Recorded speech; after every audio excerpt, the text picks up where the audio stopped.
Las tres pirámides de Giza. Logros arquitectónicos sin igual durante casi 45 siglos, hasta que los arqueólogos comenzaron a estudiar este yacimiento situado a 8 kilómetros de distancia.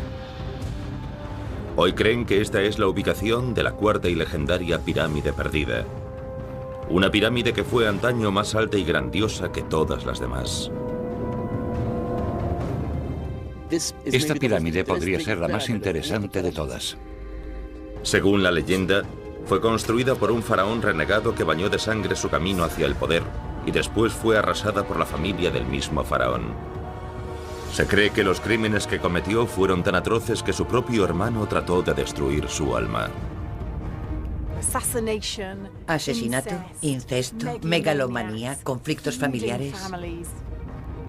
Hoy, un equipo de expertos intenta desentrañar la verdad y recrear lo que pudo ser la construcción más extraordinaria de la historia del antiguo Egipto.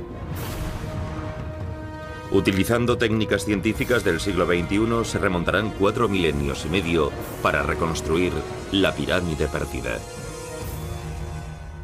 La pirámide perdida, primera parte.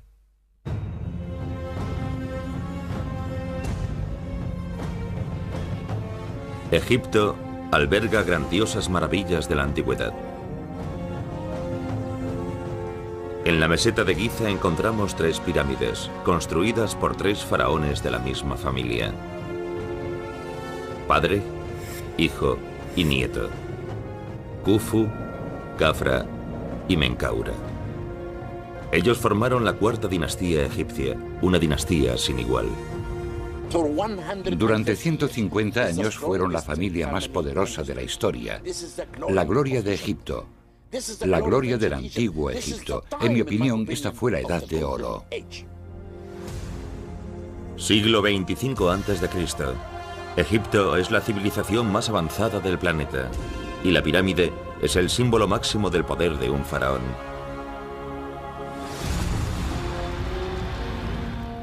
Es su tumba, su monumento. Con ella alcanza la inmortalidad. La construcción de las pirámides demuestra tal precisión y dominio técnico que aún hoy intentamos comprender la forma en que fueron diseñadas.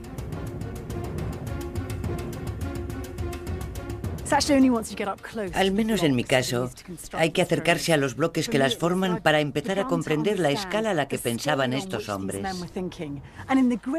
Solo en la Gran Pirámide hay 2.300.000 bloques y cada uno de ellos pesa unas 2 toneladas. Por eso, durante los últimos 4.500 años, las pirámides han sido consideradas uno de los mayores logros de la humanidad. Estas 3 tumbas atraen a Egipto a más de 9 millones de visitantes cada año.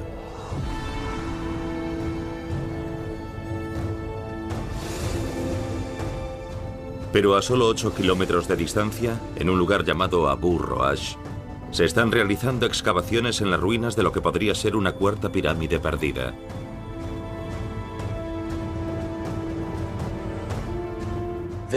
Pocos llegaron hasta este lugar. Hay lugares en Egipto que nadie conoce. La gente se limita a contemplar la pirámide de Khufu. Los arqueólogos empiezan a creer que la estructura que ocupó este lugar fue construida en la misma época que la Gran Pirámide, que podría haber sido más alta y grandiosa que todas las demás, que podría ser la joya desaparecida de la corona de la Edad de Oro de Egipto. Cuando pensamos en las pirámides, pensamos en la cuarta dinastía, porque las mejores pirámides, las pirámides más grandes, las mejor construidas y las que han sobrevivido al paso del tiempo pertenecen a la cuarta dinastía. En Abu Roash no quedan más que ruinas y se encuentran dentro de una zona militar de alta seguridad.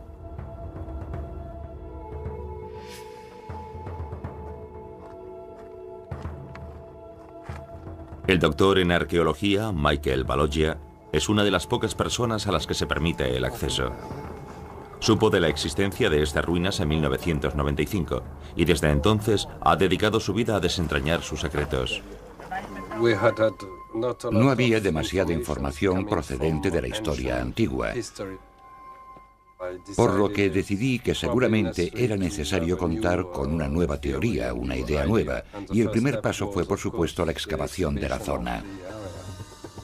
Rodeadas de secreto y seguridad, estas delicadas excavaciones comenzaron hace más de una década.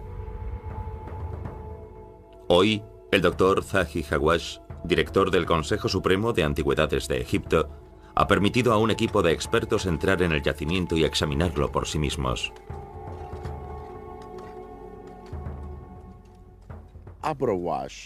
En el pasado, Abu Roash no podía ser visitada porque estaba dentro de una zona militar y nadie podía acceder a ella excepto yo.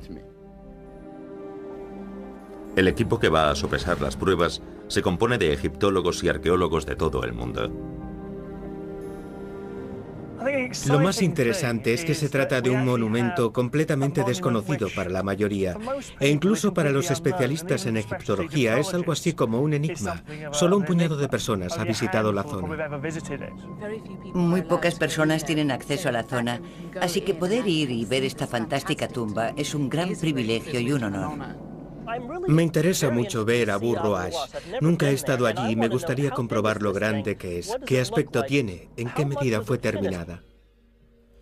Este equipo pretende determinar de primera mano qué se construyó aquí, si una pirámide o algún otro edificio como un templo, si su construcción se inició y fue abandonada, o si fue terminada y luego demolida. Quieren saber por qué alguien elegiría construir en este sitio inhóspito. El profesor Baloya ha hecho un trabajo magnífico. Este es uno de los lugares más difíciles de excavar de Egipto debido al viento y al frío. Pese a estos inconvenientes, la situación de Abu Roash tiene una gran ventaja sobre otras pirámides. Es una montaña que se eleva hacia el cielo. Es preferible la altura de una colina a una meseta para coronarla con una pirámide. Si aquí es donde se encuentra la legendaria pirámide perdida, la tradición afirma que fue construida por un faraón poco conocido llamado Diedefra. Los escasos datos sobre su reinado lo describen como un gobernante vanidoso y tiránico, un hombre que alcanzó el poder por medio del asesinato y que fue a su vez asesinado. Vivió y gobernó durante un período oscuro y turbulento de la historia de Egipto. Los primeros historiadores integraron en esta historia el asesinato y el incesto. Megalomaníacos que construyeron sus tumbas en edificios de un tamaño sin igual. Un embriagador cóctel de intrigas.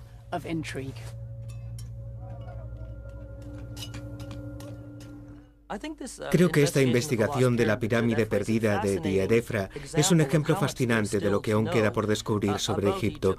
En cuanto observamos con detenimiento, descubrimos algo nuevo. La primera pista de que aquí podría haber sido construida una pirámide es el hecho de que el yacimiento tiene una clara conexión con Diedefra. Se han encontrado muchas imágenes talladas del faraón, y las pirámides eran la tarjeta de visita de su familia. Su abuelo dio inicio a la tradición. 32 kilómetros al sur del yacimiento, en Dashur, se encuentran dos edificaciones únicas. Marcan el inicio de un monumental plan de construcción. La pirámide acodada y la pirámide roja fueron construidas por orden del abuelo de Diedefra, Seneferu. Para construirlas utilizó más piedras traídas de canteras que cualquier otro faraón egipcio. Una vez finalizadas, hacia el año 2589 a.C., fueron las edificaciones más altas sobre la tierra. Después, el hijo y sucesor de Seneferu, Khufu, intentó superarlas, construyendo la pirámide más grande de todos los tiempos.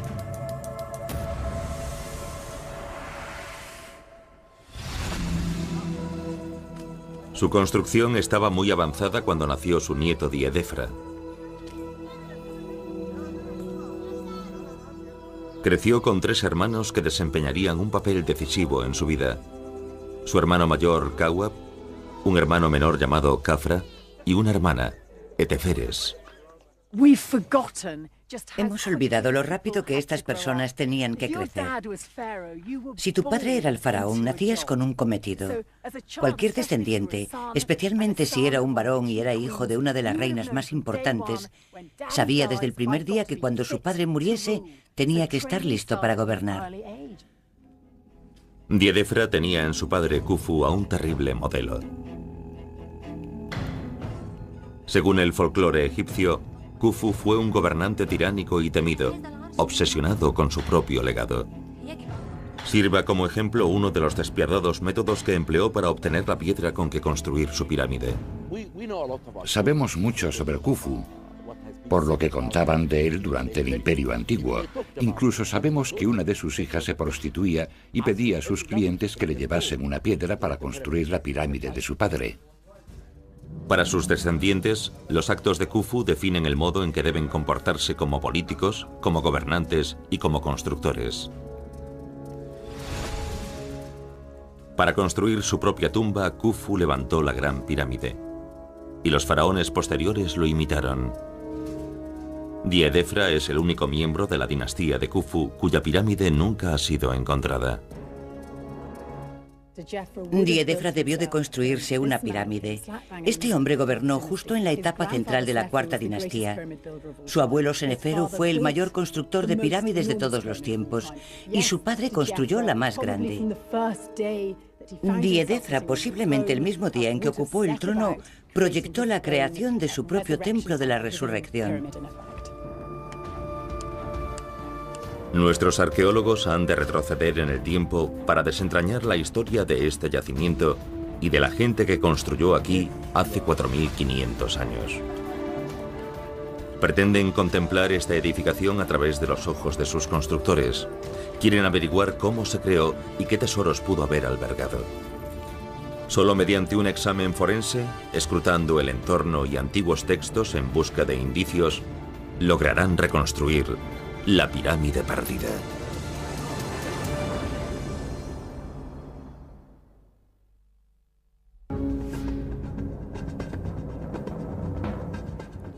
Estas podrían ser las ruinas de la mayor maravilla del antiguo Egipto, la legendaria Cuarta Pirámide. Algunos egiptólogos creen que la pirámide de Abu Roash perteneció al hijo de Khufu, el constructor de la Gran Pirámide. Están reescribiendo la historia de esta extraordinaria familia.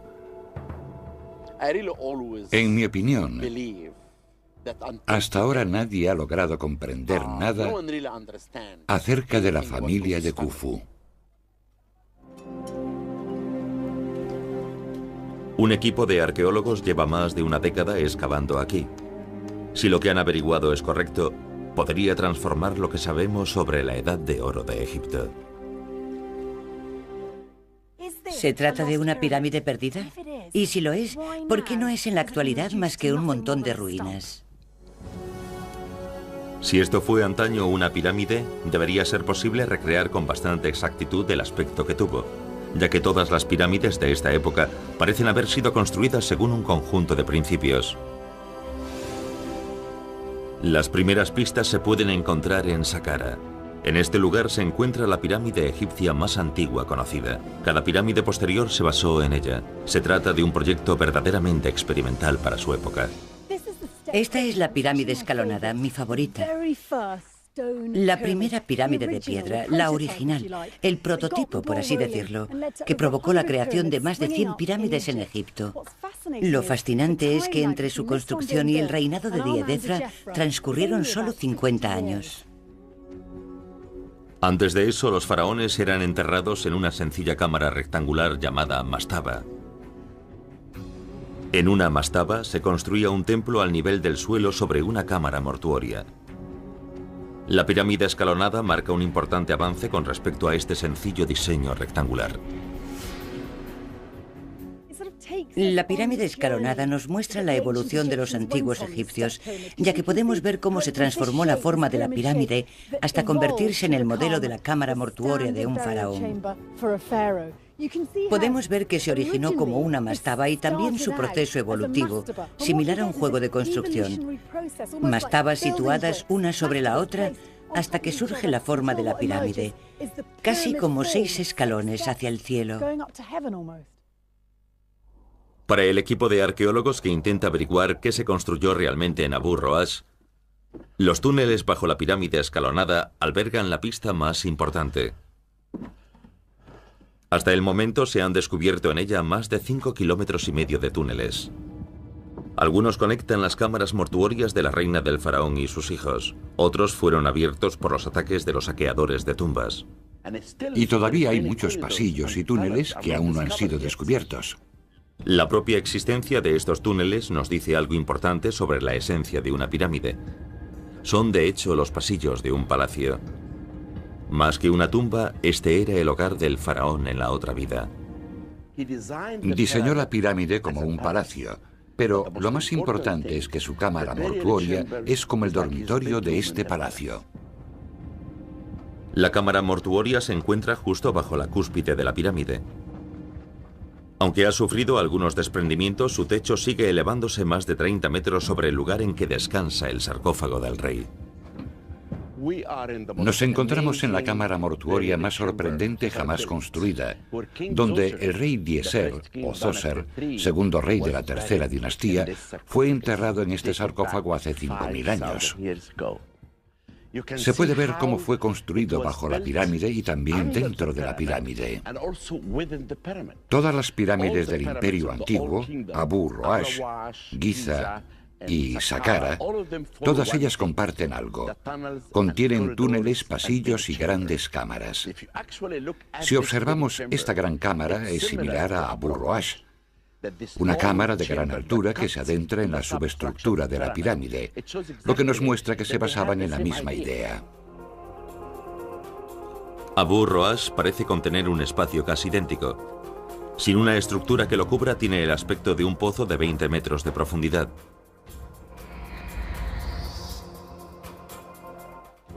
Esto es en realidad un pasillo para realizar obras, y donde se ven los puntos de apoyo, esos salientes, es el lugar donde habría estado el granito que delimitaba el pasillo.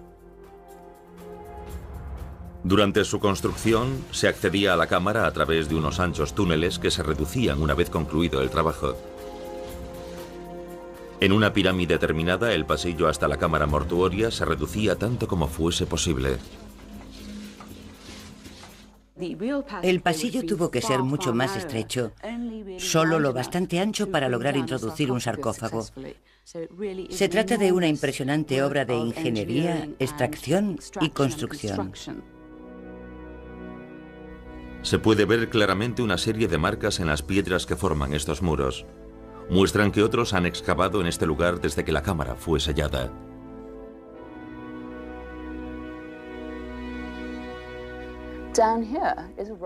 Un ladrón cavó un túnel que probablemente llegaba hasta aquí. Ese corte blanco es quizás un paso abierto en la piedra hecho por otro saqueador.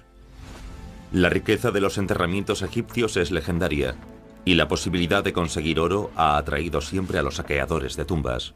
Querían entrar en la cámara mortuoria porque pensaban que estaba repleta de objetos valiosos. Buscaban oro y joyas y se abrieron paso por aquí. Para excavar a mano un túnel como este se necesitarían semanas, y los ladrones de tumbas trabajaban a ciegas. No disponían de mapas ni planos, se limitaban a escoger un lugar prometedor del yacimiento y comenzaban a excavar. Los arqueólogos tienen pruebas de que eso es lo que ocurrió aquí.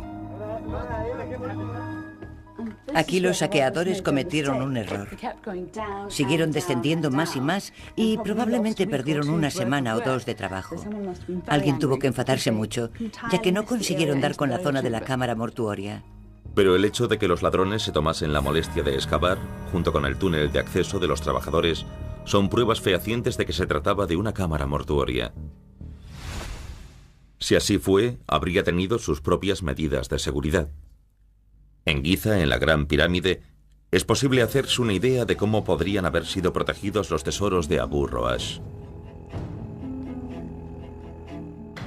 La primera línea de defensa consiste simplemente en ocultar la entrada.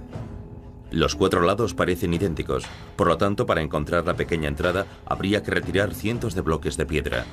Cada uno pesa más de 2 toneladas.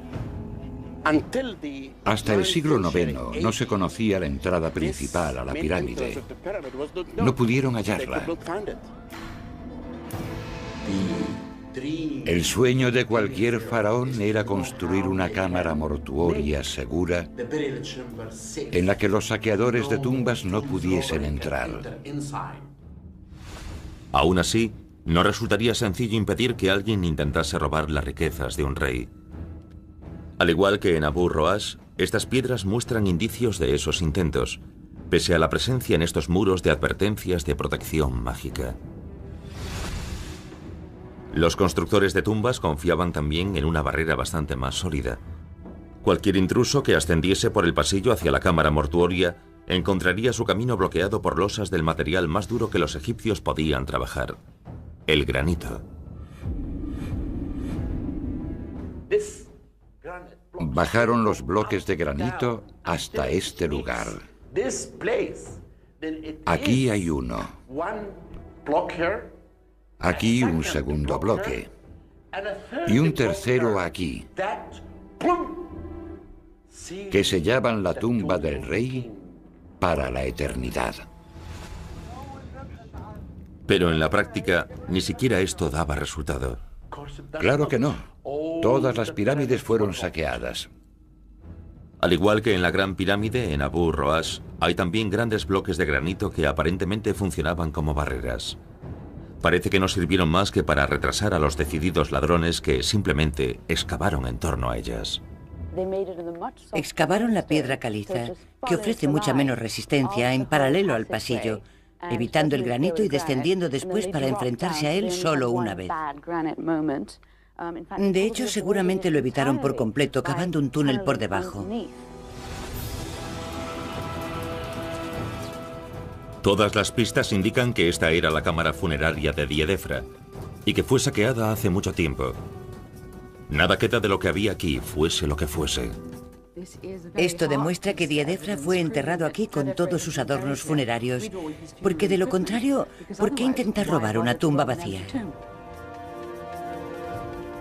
Cada vez son más las pruebas que apoyan la teoría de que estas ruinas son los restos de una pirámide. Es muy probable que esta sea la cámara de Diedefra, el faraón olvidado. Pero quedan muchas cosas por explicar. Resulta difícil imaginar el enorme esfuerzo y la fuerza necesarias para hacer desaparecer algo de este tamaño. Si se hizo por venganza, por despecho hacia Diedefra, tuvo que ser alguien realmente odiado. Debió de cometer algún crimen inconcebible. Solo descubriendo lo que ocurrió podrán resolver el misterio de la pirámide perdida.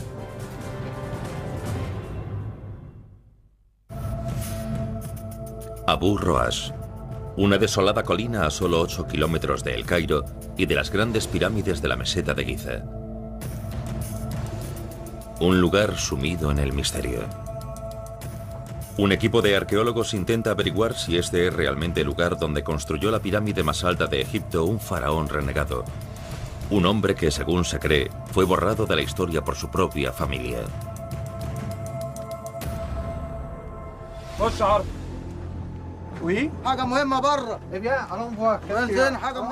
La mayor parte de lo que sabemos acerca de esta ruina se remonta a las primeras excavaciones en Abu Roash, al trabajo realizado a principios del siglo XX por el egiptólogo francés Émile Chassinat. Chassinat fue el primer hombre de la Edad Moderna que contempló el rostro del faraón Diedefra, el rey olvidado de la cuarta dinastía egipcia, el hijo de Khufu, constructor de la Gran Pirámide. Para nosotros es muy importante averiguar lo que ocurrió en este lugar hace 4.500 años. Este rey era un misterio.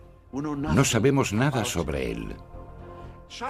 La excavación de Chassinat descubrió por primera vez el nombre de Diedefra.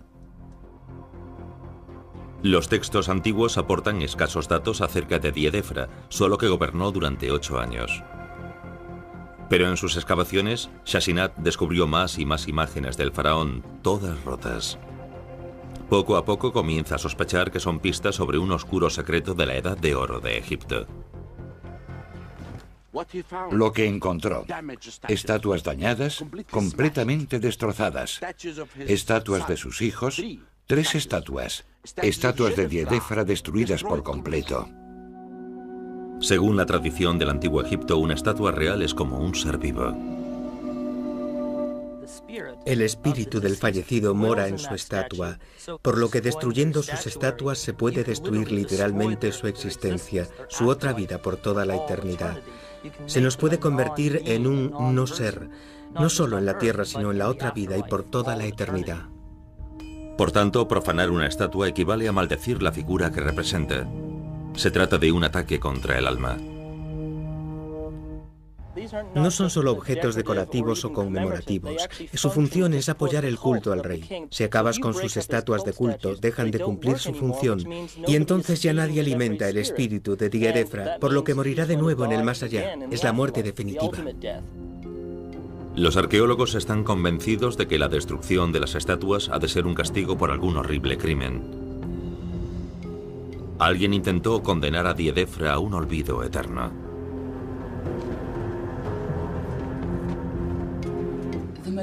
Lo más horrible que se podía hacer a alguien en el antiguo Egipto y en particular a los reyes era borrar su nombre. Si uno pierde su nombre, también se pierde esa persona y queda muerto. Incluso si le pasase algo a su cuerpo, su nombre asegura que su alma vivirá. Shashinat comenzó a buscar en la historia de la cuarta dinastía. Encontró una respuesta que parecía encajar con los hechos. En su versión de lo sucedido, el heredero del gran Khufu fue su hijo mayor, el príncipe Kawab. Kawab desaparece súbitamente de los registros y Shashinat supone una muerte súbita y un crimen. Deduce que quien más podía ganar con esta muerte es el segundo en la línea sucesoria, Diedefra. A finales del siglo XIX y principios del XX, los historiadores se basaron en una corazonada. En su opinión, tenía que haber historias interesantes sobre estos faraones, y al no hallarlas, al no contar con jeroglíficos que apoyasen lo que creían, en ocasiones manipulaban ciertos datos, algo que hoy consideramos históricamente imperdonable. Una prueba circunstancial dio más peso a la teoría de Shashinat. Al morir su hermano, Diedefra se casó de inmediato con la reina viuda, su propia hermana.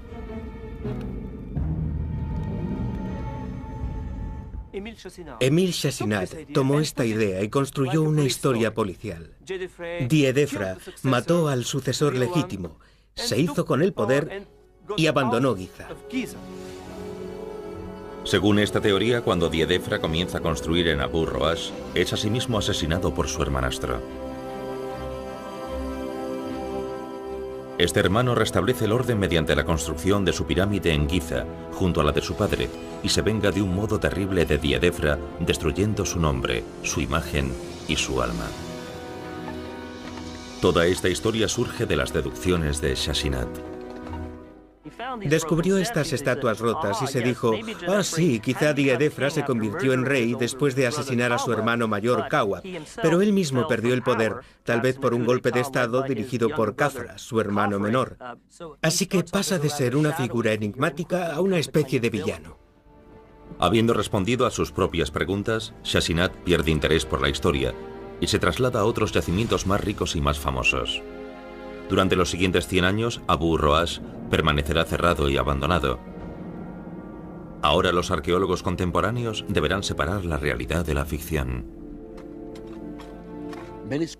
Muchos estudiosos tienen diversas teorías sobre Abu Roash y el propio Diedefra, pero lo más importante es que este misterio está empezando a aclararse. Pero algunas preguntas siguen todavía sin respuesta. Entre ellas, ¿por qué Diedefra eligió este lugar para construir? Se encuentra a 8 kilómetros de la meseta donde su padre también decidió levantar su pirámide. Shashinat y otros historiadores asumieron que eso demostraba que Diedefra había dado la espalda a su familia. Los egiptólogos actuales buscan una nueva explicación. Cuando un nuevo rey llega al trono, la gran decisión que ha de tomar es cómo va a ser su tumba y dónde va a ser construida. Para un faraón del antiguo Egipto, una pirámide no es solo una tumba para cuando haya fallecido. En vida, es una muestra de su poder. Un campesino que llegase a la gran ciudad contemplaría el símbolo del poder y la fuerza del rey Dios. Era una visión impresionante desde kilómetros y kilómetros a la redonda. Por tanto, el reto de Diedefra es mostrar su propia grandeza en piedra. Lo que construya deberá ser tan majestuoso como lo creado por los faraones que lo precedieron. Parece haber cierta competencia entre los faraones por sus logros arquitectónicos. Cada generación construye algo un poco más grande que la anterior y llega un momento en el que ya no es posible superar al padre. Diedefra no optó por superarlo en tamaño, sino en calidad y emplazamiento. Ubicación, ubicación, ubicación. Algunos expertos creen que escogió construir sobre una colina por una razón muy simple y práctica. Si llega al trono a los 20 o 25 años, alcanza los 30 y espera vivir hasta los 35 o con suerte los 45, probablemente sea ya un poco mayor para pensar en construir una pirámide muy grande. Construir en Abu Roash es un atajo. La base de su pirámide estará ya situada a más de 120 metros sobre la meseta. Parte con ventaja antes de colocar siquiera el primer bloque. Un miembro del equipo no está de acuerdo con esta teoría, basándose en que la elevación del terreno lo convierte en la ubicación perfecta para un tipo de construcción totalmente diferente. Este es el punto más elevado de Egipto. Desde este lugar podían alcanzar el sol. Y por eso construyó aquí, para poder alcanzar el sol y rendirle culto. Ya que Diedefra fue el primer rey de Egipto que dijo de sí mismo: yo soy el hijo de Ra. En mi opinión, es un argumento crucial para afirmar que este monumento es un templo solar. Los templos solares de Egipto, similares a las pirámides, son enormes edificios monumentales. Es posible que se trate de los restos de uno de los primeros, pues eran muy comunes en el siglo posterior al reinado de Diedefra. Los demás expertos se enfrentan al reto de encontrar pruebas fehacientes de que esto era una pirámide, la tumba de Diedefra, y no algún otro tipo de edificio. Cuando las obtengan, podrán comenzar a recrear una de las mayores maravillas perdidas de Egipto.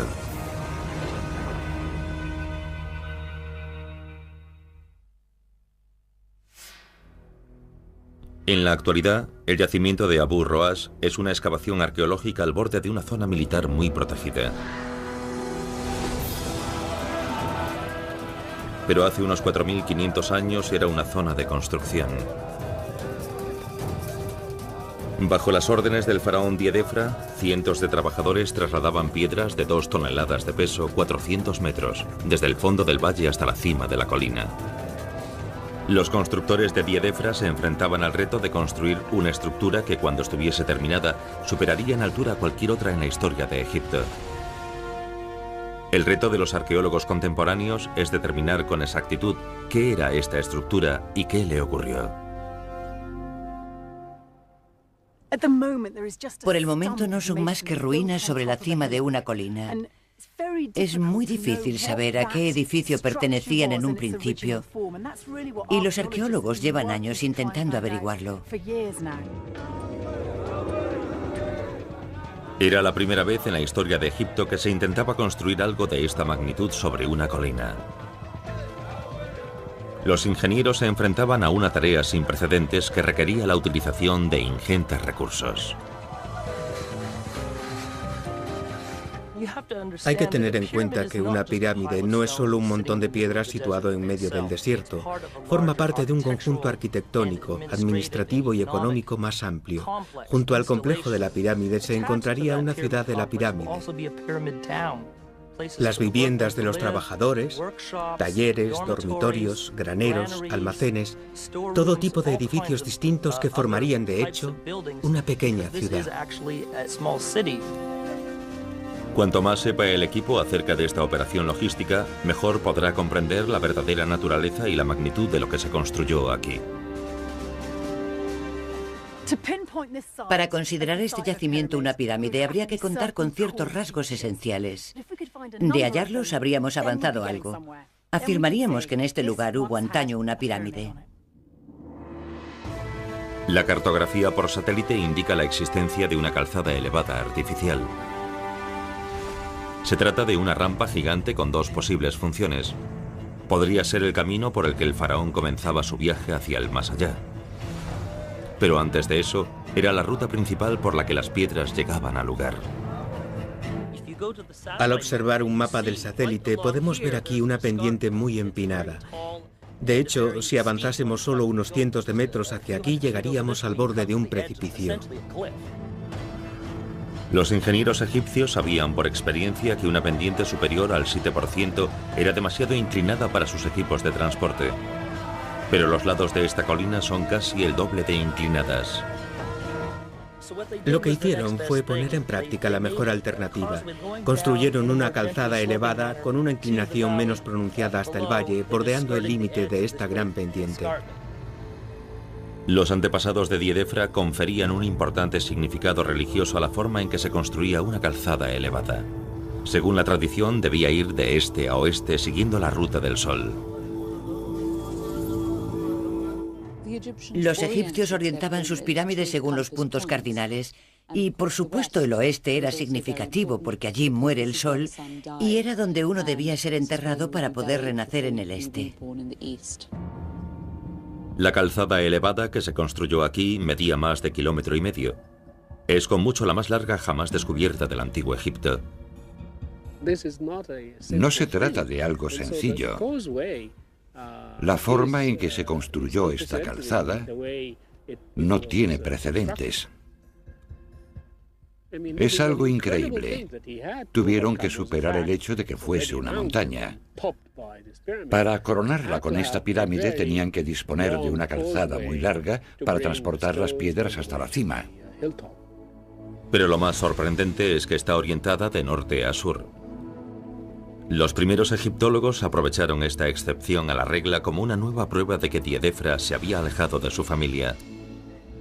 Sin embargo, los estudiosos modernos creen que Diedefra simplemente aceptó la solución práctica que sus ingenieros le propusieron. Sé que Su Majestad desea situarla en el lado este, pero me temo que va a tener que moverla hacia el norte porque eso es lo que dicta el terreno. Utilizaron la topografía natural. Se trata de un diseño natural, lo que también envía un mensaje. En mi opinión, hace hincapié en el hecho de que la pirámide era una montaña que se elevaba al cielo. Se puede ver con claridad la ruta que siguió la calzada.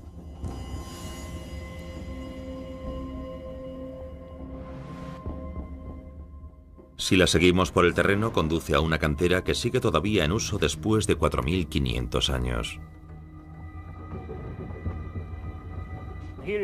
Esta es una de las canteras cercanas.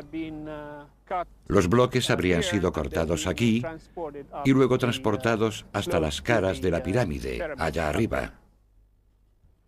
Los cálculos sugieren que en el transcurso del proyecto de construcción de Diedefra se extrajeron de aquí unas 325.000 toneladas de piedra caliza. De esta zona se extrajeron y tallaron muchas piedras, las suficientes para completar la pirámide, sin duda. Pero muchos de los bloques no son de piedra caliza y no proceden de las cercanías. Un porcentaje significativo es de granito y solo pueden haber sido transportadas desde muy lejos. El granito de Egipto procede de las canteras de Asuán, a casi 1.000 kilómetros de distancia.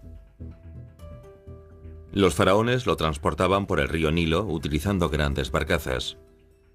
Esta operación solo podía realizarse durante las crecidas del Nilo, cuando el río alcanzaba varios kilómetros de ancho, ampliando su trayecto hacia el mar. Y aunque el río transportaba las rocas, los constructores de la pirámide debieron de construir también un puerto para descargarlas.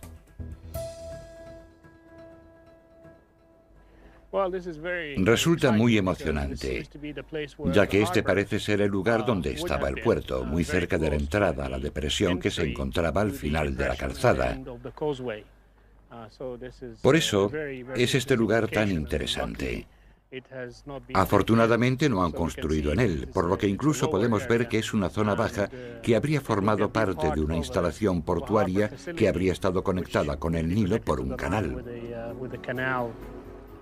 Se trata de otra gran empresa esencial para la construcción de una pirámide en este lugar.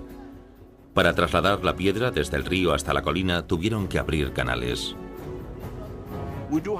Tenemos pruebas de que durante el Imperio Antiguo se excavó un gran canal en paralelo al río Nilo y desde él otros canales más pequeños que lo conectaban con la pirámide. Es la única manera de traer piedras de otros lugares para construir la pirámide perdida. Tras encontrar pruebas de la construcción de un puerto, una cantera y una calzada elevada, resulta evidente que se trató de una operación que debió de requerir miles, incluso decenas de miles de personas. Y todas estas personas tuvieron que ser alimentadas y alojadas. Todos los arqueólogos coinciden en que no se podría haber construido aquí una pirámide a menos que hubiera cerca un lugar en el que alojar un ejército de trabajadores.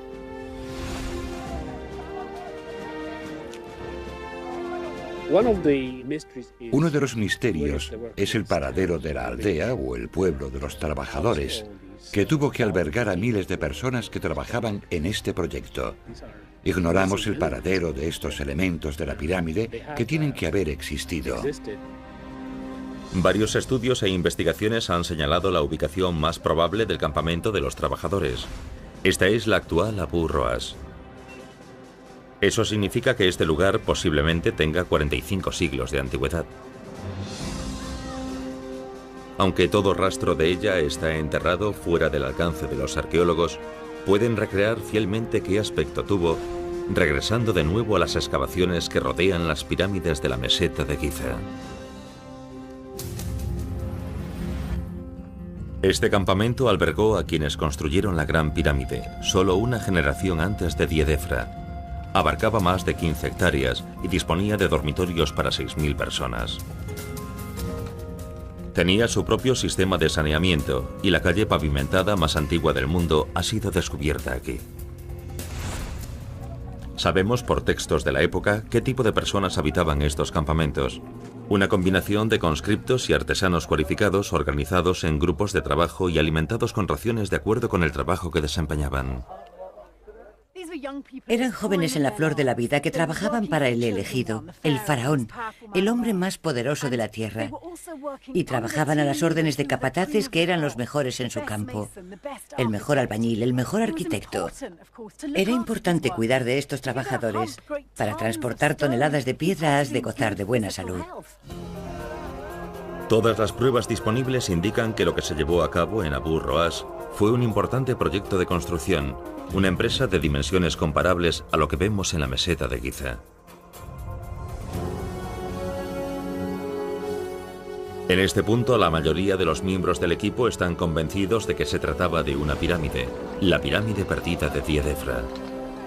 Lo que pretenden averiguar a continuación son los detalles de su diseño y su construcción. ¿Qué aspecto tenía? ¿Qué tesoros albergaba? ¿Fue lo bastante grandiosa para rivalizar con los mayores edificios del antiguo Egipto?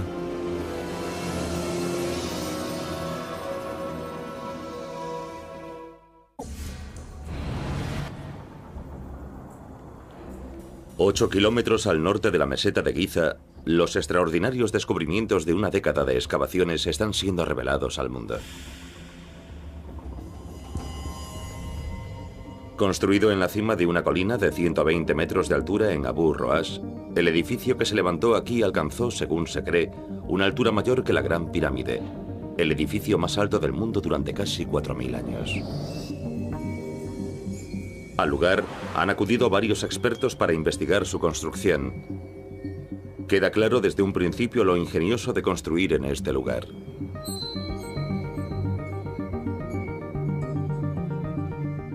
Si cuentas con la elevación de una colina natural de forma cónica, resulta obvio construir una pirámide en torno a ella, pues ya tienes más del 40% del trabajo hecho.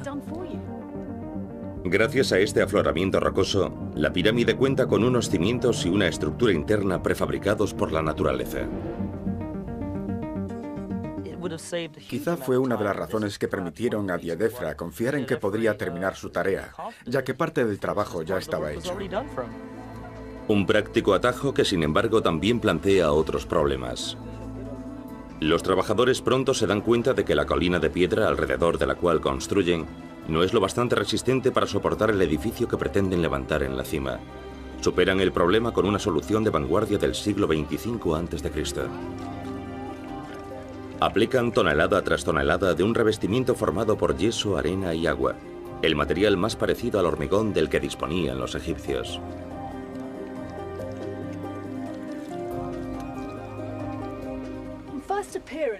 Parece un muro artificial, pero en realidad es el lecho rocoso, es la propia colina en torno a la que construyeron la pirámide.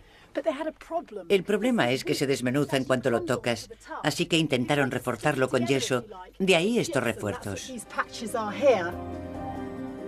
Pero estas reparaciones con yeso son solo la primera fase. El segundo paso implica el uso de una técnica de eficacia comprobada.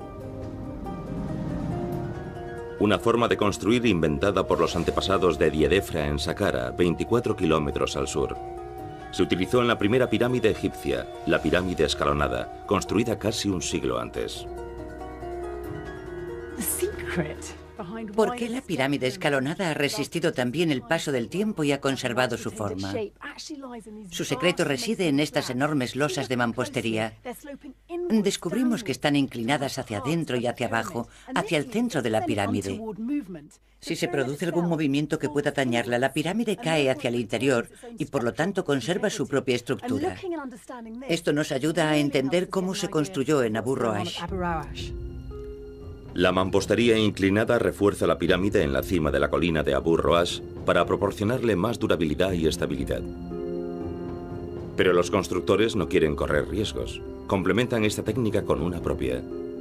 Utilizan pernos de granito como cuñas para calzar los bloques de piedra caliza sobre el terreno. Aquí tenemos los restos de uno. Podemos ver que ha sido cortado y, midiendo solo lo que queda, alcanza los 2,5 metros. En su forma original podría llegar hasta el muro exterior de la pirámide, alcanzando el doble de longitud. Haría falta un gran terremoto para mover el granito. Pero la misma resistencia que le confiere su utilidad hace que sea difícil trabajarlo. Esta herramienta dentada es una herramienta moderna, pero aún así sería completamente inútil con el granito. Pero hace 4.500 años, con la suficiente mano de obra y una tecnología muy sencilla, los ingenieros de Diedefra encontraron la forma de hacerlo.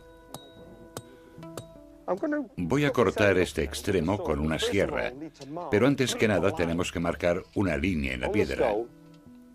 El pedernal o sílex, más duro que el granito, deja una marca en la superficie. A continuación, utilizando un mazo de piedra, puedo hacer un surco en la superficie. Así.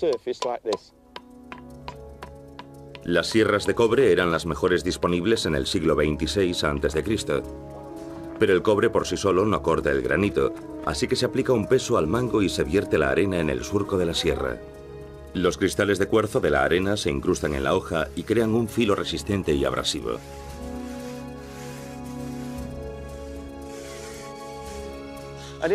Y si se hace miles, millones de veces, se irá abriendo paso poco a poco. Solo se necesita tiempo. 2 hombres durante 5 días con una sierra para cortar cada bloque de 3 metros.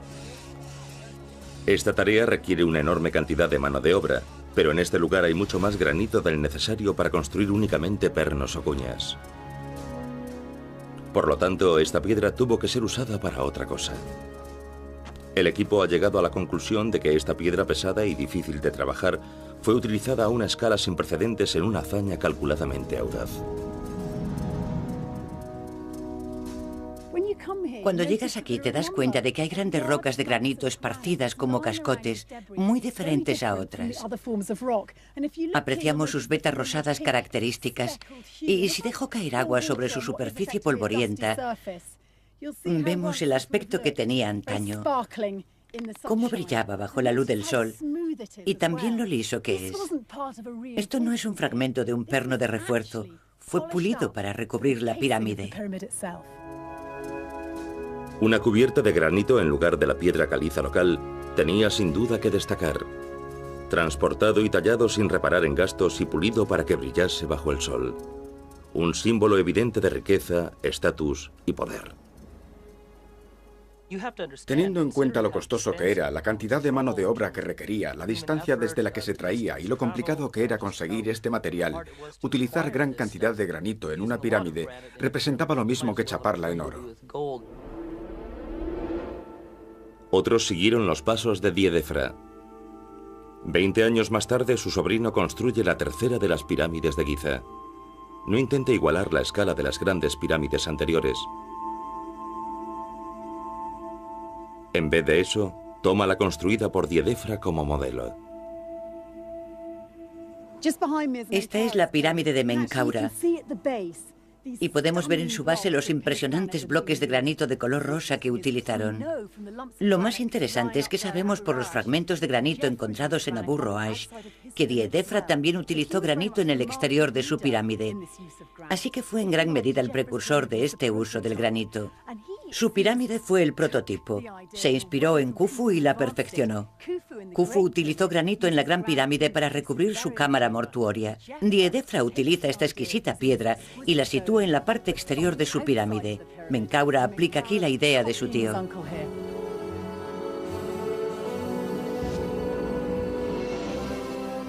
Khufu casi no utiliza el granito en la construcción de su pirámide. El material que escoge es la piedra caliza, y dado que se puede obtener en las cercanías, eso le permite construir a lo grande. Djedefra aplica un concepto diferente. El uso del granito le hace que su pirámide destaque por otro motivo, y lo que es más, la hará más resistente. Quiere que su recuerdo le sobreviva, supere y brille más que el de cualquier otro faraón.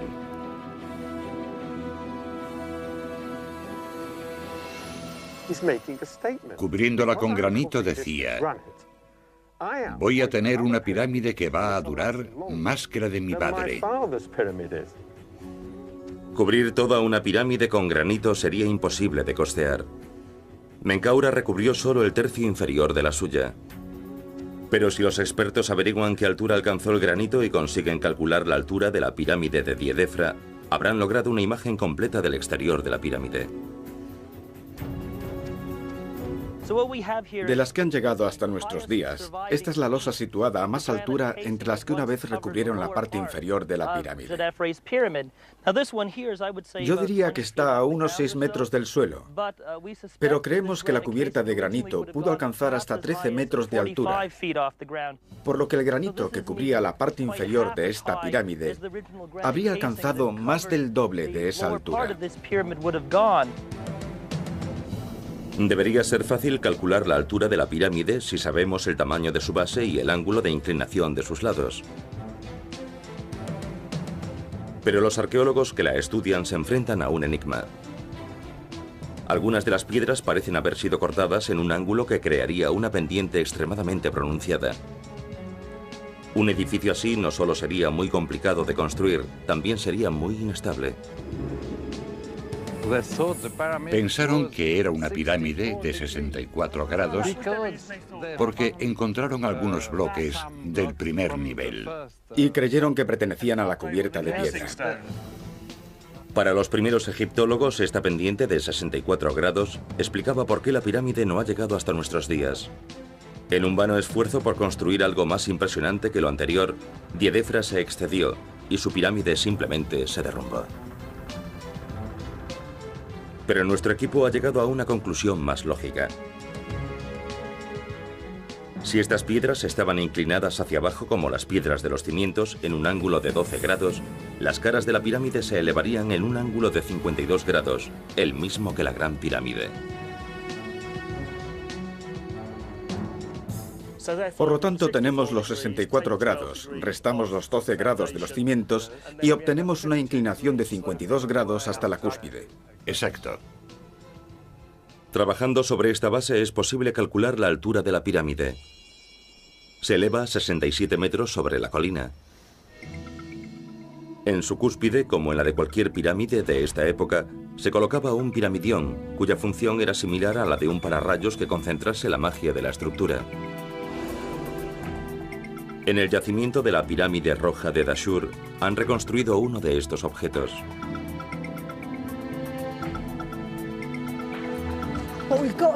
He aquí un piramidión o ben-ben, como entonces se llamaban, y que estaría cubierto de electrum, que era una aleación metálica, una mezcla de cobre, plata y oro con la que se recubrían estos objetos. Imaginen su resplandor con el primer rayo de sol de la mañana. Ahora contamos con una imagen completa de la pirámide de Diedefra hace 45 siglos. Mide 68 metros de altura, sobre una colina de 120 metros de alto. Una cúspide de brillante electrum, caras de piedra caliza blanca y lisa, y en su base una franja de 12 metros de alto de granito de Asuán pulido. La pirámide de Diedefra está a la altura de los demás hitos de la Edad de Oro de Egipto. Para los arqueólogos que la estudian, eso significa que hemos de reconsiderar el modo en que su faraón ha pasado a la historia. La pirámide de Diedefra no fue un fracaso, como la gente piensa. Fue un verdadero éxito. Se trata de un monumento único que aprovechaba su entorno, ciertos materiales y otros elementos para proporcionar al rey un monumento magnífico en la cima de una montaña, desde la cual contemplar desde lo alto su antiguo reino, las tumbas de sus antepasados y, por supuesto, también a sus sucesores desde la magnífica situación de su tumba. La construcción de su tumba es para Diedefra el punto culminante de su reinado, el momento en que su lugar en la eternidad está asegurado. Pero algo sale mal. Según algunos historiadores, es el momento en que su propio hermano clama venganza. Acaba con él y destruye su pirámide, su legado y su nombre.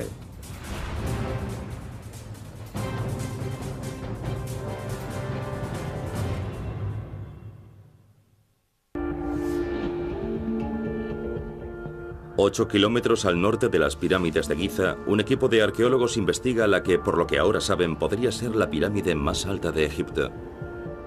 Han identificado a su constructor, Diedefra, un faraón de la cuarta dinastía, la familia responsable del mayor proyecto arquitectónico de Egipto.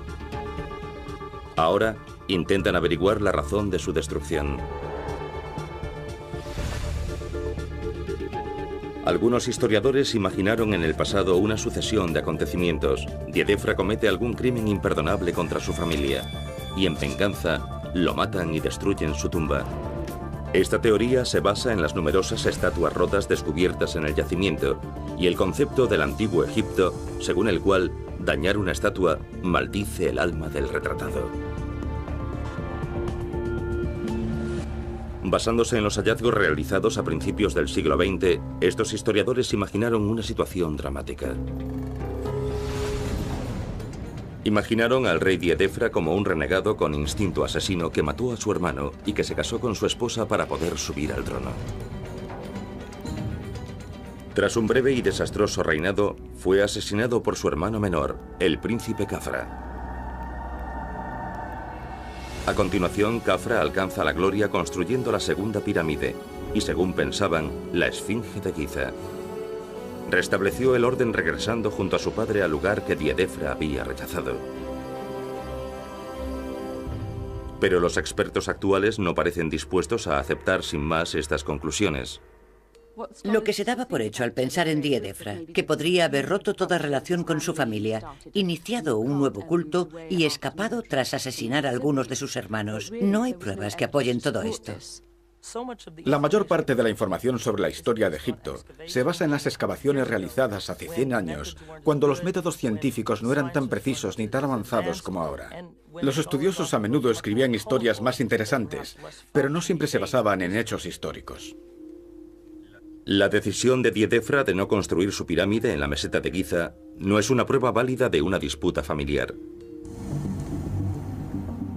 En Giza, una serie de nuevos descubrimientos han obligado a los investigadores a reconsiderar totalmente sus conceptos sobre Diedefra y su reinado. Basile Dobrev es el director del Instituto Francés de El Cairo. Su innovadora investigación comienza a ofrecer una versión alternativa de los acontecimientos. Sus pruebas se basan en 20 años de estudio sobre el rostro más famoso de la antigüedad, la Esfinge. Mi interés por la Esfinge se remonta a mi doctorado sobre los reyes de la cuarta dinastía. La Esfinge es la estatua más grande construida durante ese período, así que tuve que estudiarla muy a fondo. Desde hace tiempo se consideraba que la imagen de la Esfinge es la de Khafra, el hermano menor que supuestamente restableció el orden al regresar a Giza y construir aquí su pirámide. Pero solo con observar el rostro de la esfinge y su nemes, su tocado, Dobrev se dio cuenta de que algo no encajaba. El problema es que Khafra aparece representado en muchas estatuas y en ellas aparece con barba. Para empezar, la esfinge no tiene barba. Y el nemes de Khafra no tiene pliegues, mientras que el de la esfinge sí los tiene. Por lo tanto, ¿por qué iba Khafra a representarse en la mayor de sus estatuas con rasgos inusuales? A continuación, otros estudios realizados en la meseta de Giza mostraron una nueva contradicción en esta historia. Khafra comienza a construir su pirámide tan pronto como llega al poder. Pero la calzada que conecta su pirámide con su templo evita la esfinge.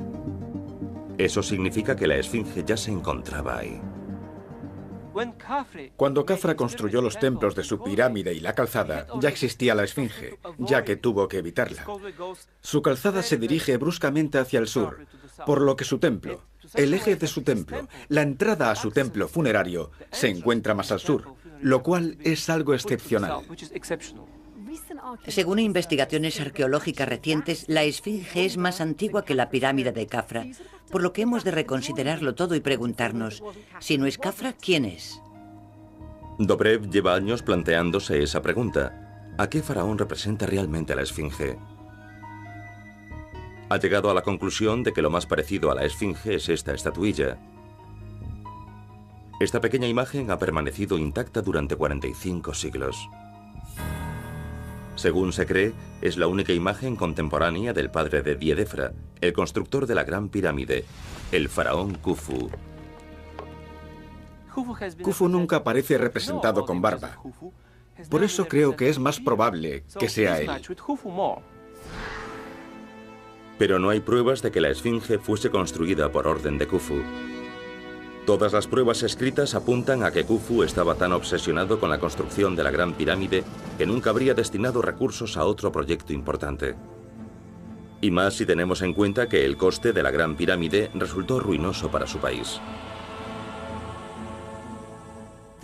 Tuvo una gran repercusión en la economía del antiguo Egipto y en toda la infraestructura que lo sustentaba en esa época. Khufu la construyó concentrando mano de obra, materiales y recursos hasta el punto de que Heródoto, el llamado padre de la historia, afirmó algo tan poco probable como que Khufu necesitaba dinero tan desesperadamente que hizo que sus propias hijas se prostituyesen. Por poco que haya de cierto en estos textos, parece extremadamente improbable que Khufu fuese el constructor de la esfinge. Pero si estaba terminada en la época en que su hijo Khafra construyó su pirámide, solo pudo ser tallada durante el reinado de un faraón, Diedefra. Esta esfinge fue tallada en la piedra con la imagen de Khufu por su hijo Diedefra para ayudar a su padre en su resurrección en el otro mundo. De hecho, la imagen de la esfinge es pura propaganda. Irónicamente, uno de los descubrimientos de Shashinat en Abu Roash proporciona algunas de las pruebas más firmes para apoyar esta teoría. Se encontraron numerosas estatuas en Abu Roash. Algunas de ellas parecen representar una esfinge. Una en particular con la cabeza del faraón cubierta con un nemes y lo que parece ser el comienzo de un cuerpo de león. Si ordenó tallar esfinges en Abu Roash, ¿por qué no iba a ser también el faraón que ordenó construir la primera estatua monumental de una esfinge? Si Diedefra ordenó construir la esfinge con el rostro de su padre, no parece el acto de un renegado. La historia aceptada no encaja. El equipo necesita obtener más información. Aquí es donde todo se vuelve un poco confuso. Tenemos que jugar un poco a los detectives. Podría haber un par de razones por las cuales Diedefra decidió representar a su padre en el rostro de la esfinge. Una podría ser que asesinó al heredero legítimo al trono y quería desesperadamente legitimar su propia estirpe. La otra es que él fuese el sucesor legítimo y natural de Khufu, ya que su hermano Khawak había muerto, y por tanto es natural que quisiese representar a su padre para honrar el recuerdo de este gran hombre, Khufu. Esta teoría alternativa obliga a reescribir la historia y cambiar nuestra imagen de Diedefra como un hombre que se alejó de su propia familia. Pero para que llegue a ser algo más que una teoría, nuestros expertos necesitan pruebas. Las buscarán en las antiguas tumbas de la ciudad de los muertos. Se adentrarán en la gran necrópolis de Giza.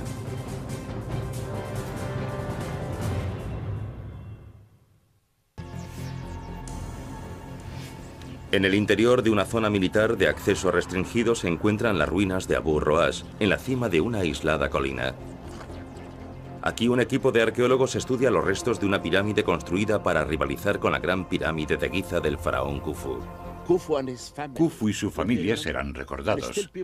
Aún hoy la gente habla de Khufu, de su hijo Khafra y de Menkaura, pero no saben que esta es, seguramente, la pirámide más interesante de todas.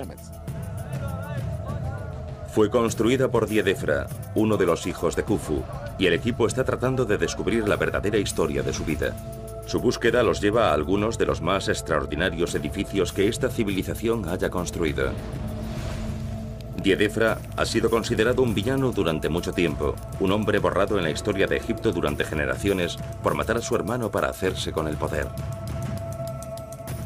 Se dice que dio la espalda a su familia y a la tierra sagrada en la que eran enterrados. En Giza podemos contemplar la extraordinaria visión de las tumbas de una dinastía. ¿Por qué uno de los hijos de Khufu, Diedefra, creyó que tenía que desplazarse hasta aquí para construir esta pirámide, hoy casi totalmente destruida? Hasta el momento, el equipo ha descubierto que en lugar de rechazar a su padre, Diedefra bien podría haber esculpido la esfinge en honor a Khufu.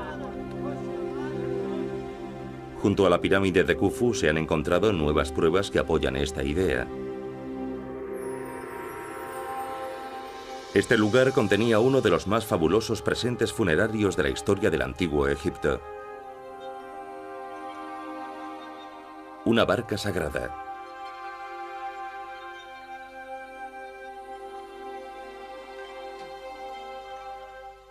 Se trata de un presente funerario que denota una riqueza y un prestigio enormes, pero es más que eso.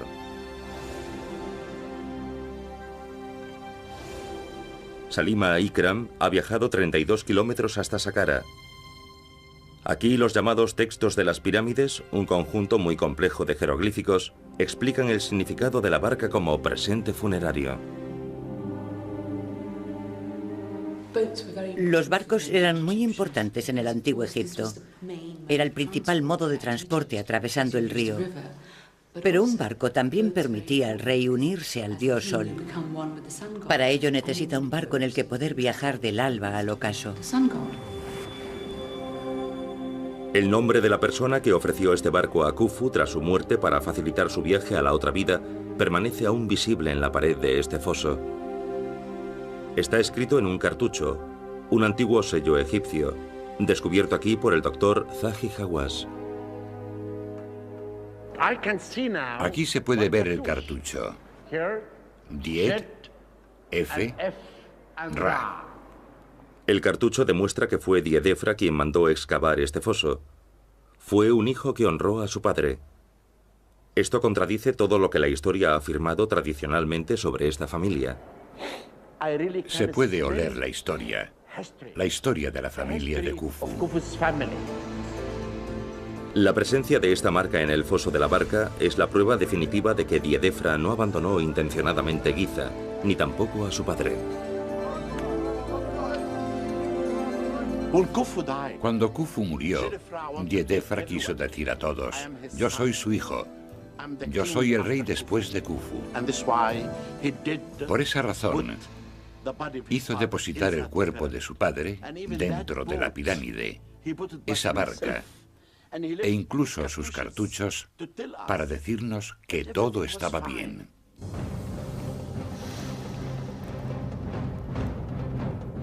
Pero uno de los cargos sigue vigente. Diedefra se hizo con el poder asesinando a su hermano Kawab. Después se casó con su hermana, la esposa de su hermano muerto. Esto se consideró el móvil de Diedefra y también la prueba de su culpabilidad. De nuevo, los textos escritos sobre los muros narran una historia muy diferente. Esta es la necrópolis de Giza, la ciudad de los muertos. Aquí los egiptólogos han encontrado el nombre de Diedefra escrito con honores, bajo las órdenes de una mujer que la historia retrata como su enemiga irreconciliable. Ese es el cartucho de Diedefra. ¿Es este su jeroglífico? Sí, exacto. Fascinante. En otras palabras, ¿aparece en la pared de la tumba de Meresang? Exacto, y solo en este lugar. Era hija de Kawak, el hijo y heredero de Khufu, que debía heredar el trono pero nunca lo hizo. Muchos afirman que Diedefra tuvo que asesinar a Kawak para poder convertirse en el faraón. Si así fue, ¿por qué iba la hija de Kawak a honrar a su tío renegado en la pared de su tumba? Simplemente no tiene sentido. No existen pruebas irrefutables para afirmar que Diedefra fuese el asesino de Kawak. Su matrimonio incestuoso con Eteferes, aunque resultase sorprendente a aquellos historiadores, está considerado una práctica habitual de la realeza de la época. Por tanto, la explicación más extendida sobre la destrucción de la pirámide perdida no encaja. No conocemos ningún motivo por el que la familia de Diedefra pudiese querer derribarla. Está claro que Diedefra fue un buen hijo porque, de lo contrario, ¿qué sentido tiene la ofrenda de la barca y por qué iba a permanecer su nombre intacto en estas grandes losas de piedra? Nada apunta a que el reinado de Diedefra fuese la época turbulenta descrita por los primeros egiptólogos. Pero su reinado no fue fácil. Cualquier faraón, si pretende alcanzar la eternidad, ha de actuar rápido desde el mismo instante de su coronación. Los faraones tenían que comenzar la construcción de su edificio para la otra vida en cuanto se convertían en reyes. Diedefra sabía que tenía el tiempo en su contra. Los expertos siguen sin ponerse de acuerdo sobre cuánto tiempo se tarda en construir una pirámide, pero sabemos que comenzó a construir en Abu Roas tan pronto como llegó al poder. El grafiti que se ha descubierto en el interior de la pirámide del primer año del reinado de Diedefra demuestra que él inició la construcción justo después de subir al trono. Comenzó a construirla durante su primer año como rey. Y esta es la otra solución posible al enigma de la desaparición de la pirámide perdida. ¿Y si no fue destruida, sino que no fue terminada? Siempre se había pensado que el reinado de Diedefra fue breve, pues llegó al trono siendo un anciano según el baremo de Egipto. La mayoría morían a una edad más que temprana, 30 o 35 años de media. Los que pertenecían a la élite estaban mejor alimentados, podrían alcanzar los 40 o 45 años. Tradicionalmente, los historiadores han confiado en un antiguo texto jeroglífico, la lista de reyes de Turín, que afirma que el reinado de Diedefra duró solo 8 años. Pero este texto fue compilado 3 siglos después de su muerte, y hay buenas razones para dudar de su exactitud. Por un lado, un cartucho en el foso de la barca que contradice totalmente este dato, pues lo data en el 11º censo del reinado de Diedefra. Hoy disponemos de pruebas que afirman que su reinado no duró 8 años, sino aproximadamente 23. Está ampliamente aceptado que los censos se llevan a cabo cada 2 años. Esta inscripción indica que el reinado de Diedefra duró al menos 2 décadas. Tuvo tiempo para realizar su tarea. En mi opinión, los egipcios podían construir estos monumentos en mucho menos tiempo de lo que pensamos. Tal vez en solo 15 años.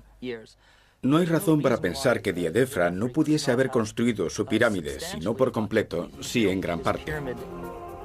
Las pruebas arqueológicas que el equipo ha descubierto en Giza, la Esfinge y el foso de la barca sagrada, contradicen totalmente lo que pensaban de Diedefra y demuestran que gobernó durante el tiempo suficiente para completar su pirámide. Pero el equipo todavía no ha conseguido resolver el mayor misterio de todos. ¿Cómo es posible que las 3 pirámides de Giza hayan sobrevivido 45 siglos y la 4ª pirámide, la de Abu Roas, haya desaparecido?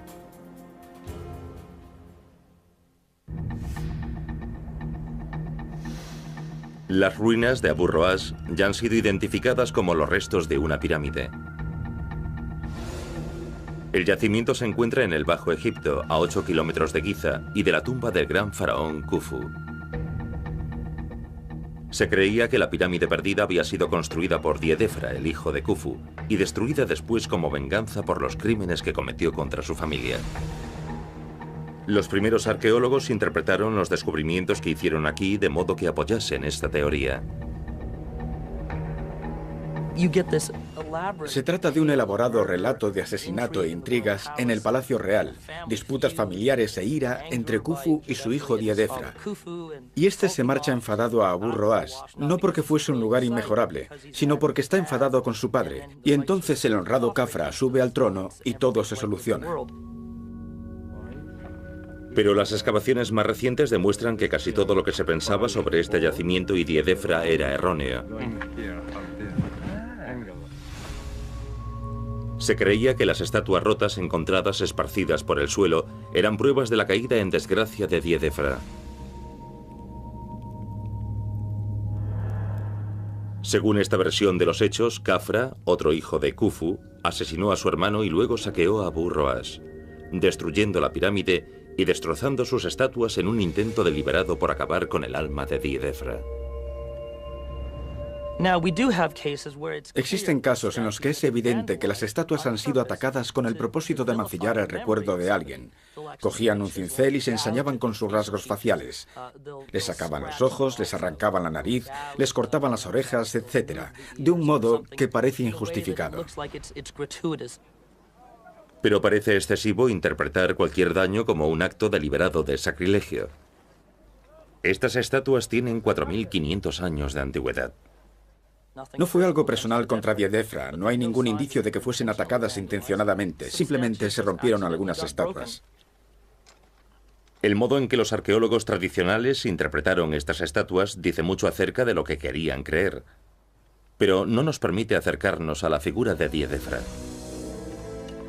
Excavaciones más recientes aportan otros indicios que fueron completamente ignorados por las primeras personas que excavaron en Abu Roas. Se trata de una red de edificios que parecen haber estado situados junto a la pirámide. Estas excavaciones recientes aportan las primeras pruebas de la presencia de sacerdotes que mantenían el culto al rey en el interior de los templos hasta el final de la quinta dinastía, y son una prueba importante de que el complejo de la pirámide se completó. El complejo funerario es un edificio clave, algo sin lo cual ninguna pirámide estaría completa. Se encuentra al este de la pirámide, y su función es que los súbditos del faraón continúen alimentando su espíritu tras su muerte. Según la perspectiva egipcia, es absolutamente esencial que el rey disponga de un complejo funerario plenamente funcional para permitir que su alma, su espíritu, sea alimentado y atendido por el sacerdote que se encargará de su culto en el más allá. Básicamente, este lugar puede interconectar este universo y el mundo de los fallecidos. Al morir, el faraón se convierte en un dios. Un templo funerario se construye para que el sacerdote de su culto pueda adorarlo. Una investigación realizada cerca del templo de Abu Roas sugiere que el culto a Diedefra era a la vez poderoso y ferviente. Aquí se han encontrado varios cientos de miles de estos objetos. Están por todo el yacimiento, pero la mayor parte fueron descubiertos junto a la calzada y los muros del templo. Reunían pequeñas ofrendas de todo tipo. Incienso, trozos de fruta o de pan, y las traían al templo y las dejaban en el suelo.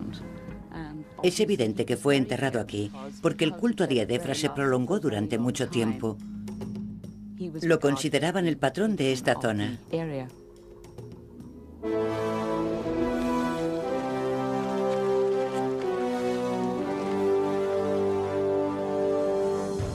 El culto a Diedefra se inicia el mismo día de su entierro. Utilizan una simple caja de madera para transportar su cuerpo momificado por el estrecho pasaje hasta la cámara donde se encuentra su sarcófago. Este lugar es tan singular que me permite imaginar y retroceder 4.500 años, cuando se anunció la muerte del rey. Todo el mundo está llorando, la gente está triste. Los sumos sacerdotes, los hijos del rey. El cortejo fúnebre va a traer el ataúd y descienden el ataúd cuidadosamente por el corredor. Lo traen aquí e introducen el ataúd en el sarcófago. Y en ese momento el hijo del rey dice a los sirvientes: sellad la entrada. Los pasajes bajo el yacimiento de la pirámide de Abu Roash han desaparecido. Pero es posible imaginar cómo pudo ser ese último trayecto viajando hacia el sur hasta Dashur, donde se encuentra la llamada pirámide acodada.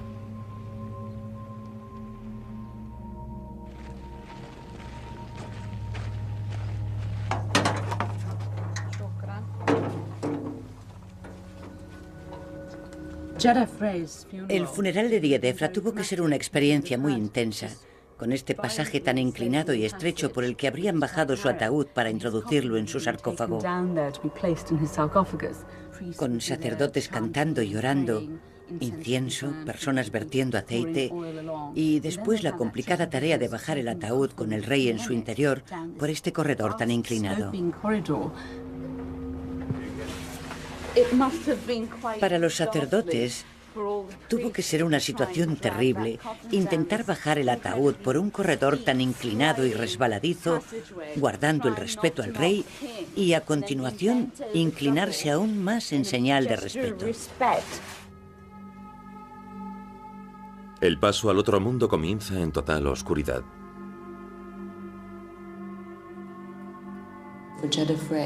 Para Diedefra era muy importante sumergirse en las profundidades de la tierra, porque si no se marchaba en total oscuridad, no podría volver a la luz. Los egipcios tenían varios sistemas de creencias sobre la resurrección y los aplicaban a la vez. Uno consistía en adentrarse en la tierra, otro en unirse a los dioses y a la estrella polar, y el tercero era, por supuesto, ser uno con el dios Sol. Los sacerdotes de Diedefra creen que su espíritu, liberado de la tierra, se elevará hacia la luz y pasará a formar parte del sol.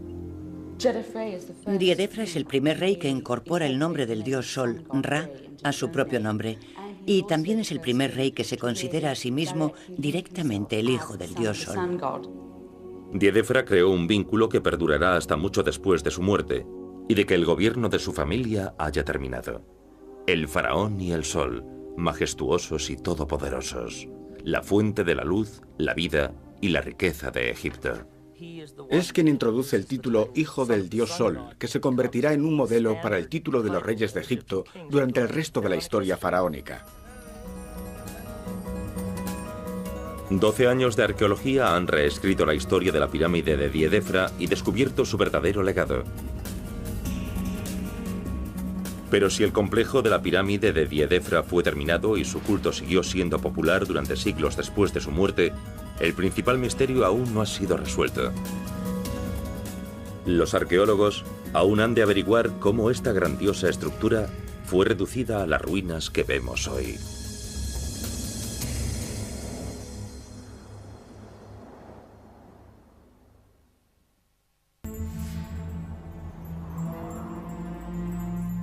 El faraón Diedefra termina su pirámide.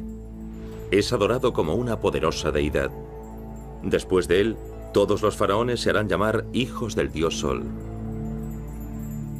No solo es el constructor de la Esfinge, la estatua más famosa y admirada de la antigüedad. Además, con su tumba en Abu Roash conforma un ideal. Un ejemplo perfecto de lo que debe ser una pirámide.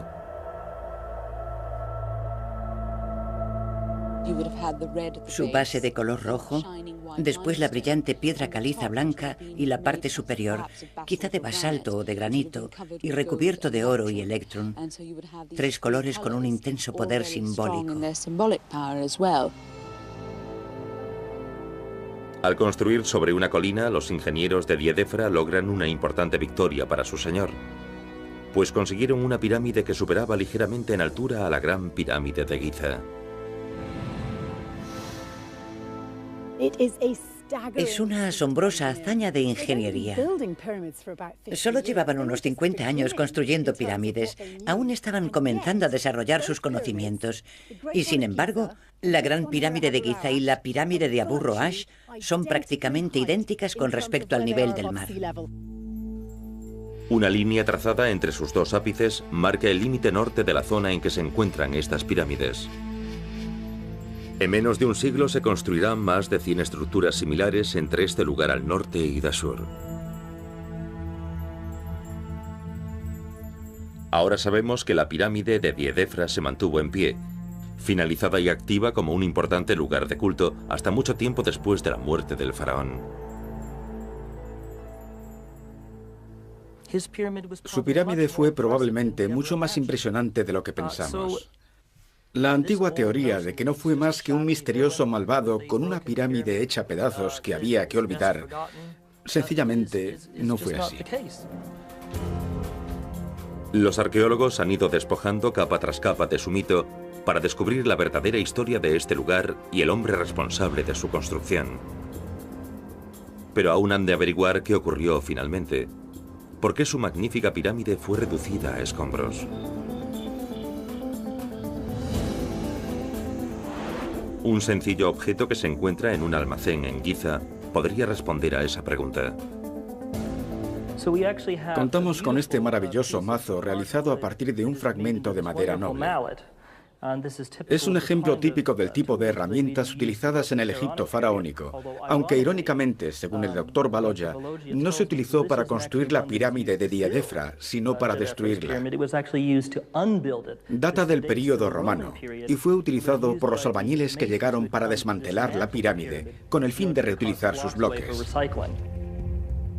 Una respuesta sorprendentemente sencilla para una pregunta planteada hace muchos años. 25 siglos después de que la pirámide fuese terminada, los romanos invaden Egipto bajo el mando del gran general Julio César. Cleopatra, la última reina de Egipto, se convierte en la amante de César y consigue recuperar la independencia de su país durante un breve periodo. Pero tras la muerte de César, su heredero Octavio conquista Egipto, que se convierte en otra de las provincias de su imperio. Los romanos demuestran su autoridad saqueando los recursos del país. Para ellos, Abu Roash no es más que un almacén de piedra tallada. Pero es tan grande que, tras varias décadas, los romanos no consiguen llevárselas todas. Los comerciantes locales se ocuparán de este trabajo hasta mediados del siglo XIX. Extraen lo que queda y lo venden en los mercados de El Cairo. Hay pruebas de que, a comienzos del siglo XX, se produjo una operación comercial a gran escala con 300 camellos cada día. La destrucción de esta pirámide no se produjo durante el reinado de Djedefra, sino más tarde. Todos los días se extraían de aquí piedras para construir casas y tumbas en el Egipto moderno. Eso fue lo que destruyó esta pirámide. A finales del siglo XIX, los últimos bloques de piedra se convirtieron en parte de esta ciudad moderna de rápido crecimiento. Pocos años más tarde, el arqueólogo francés Émile Chassinat comienza la primera excavación y crea toda una historia basada en un malentendido. Llega a la conclusión de que las piedras fueron robadas miles de años antes por la vengativa familia de un rey malvado. Así nació este mito. Pero la labor de los arqueólogos contemporáneos ha sacado a la luz la verdad de la historia de la Edad de Oro de Egipto y su principal dinastía. Uno de los puntos principales de mi investigación es devolver a Djedefra a la historia. Nosotros lo sacamos de ella en los años 30 del siglo pasado y espero que en este siglo podamos volverlo a poner en su lugar y mostrar que fue un rey verdaderamente importante. Djedefra fue uno de los grandes constructores de pirámides. Estos edificios siguen sobrecogiendo a todos los que llegan a la antigua tierra de los faraones. Es fácil olvidar que todas ellas surgen de la ambición de una sola familia. En mi opinión, la cuarta dinastía es la dinastía más importante de la historia. El número de piedras que se trasladaron podría equivaler a la cantidad que se ha trasladado en toda la historia de Egipto. Diedefra fue el único miembro de su familia que fue calumniado o ignorado. Como hijo del poderoso y despiadado Khufu, sube al trono tras la muerte de su hermano y gobierna durante más de 2 décadas. Prácticamente sin pruebas es considerado un traidor y un asesino. Pero la verdad revelada por las excavaciones de Abu Roash describe a un hombre muy diferente. Se trata de alguien venerado en vida y tras su muerte por su decisión y conciencia de sus deberes. Fue el artífice de una empresa arquitectónica tan ambiciosa como cualquiera emprendida por un faraón.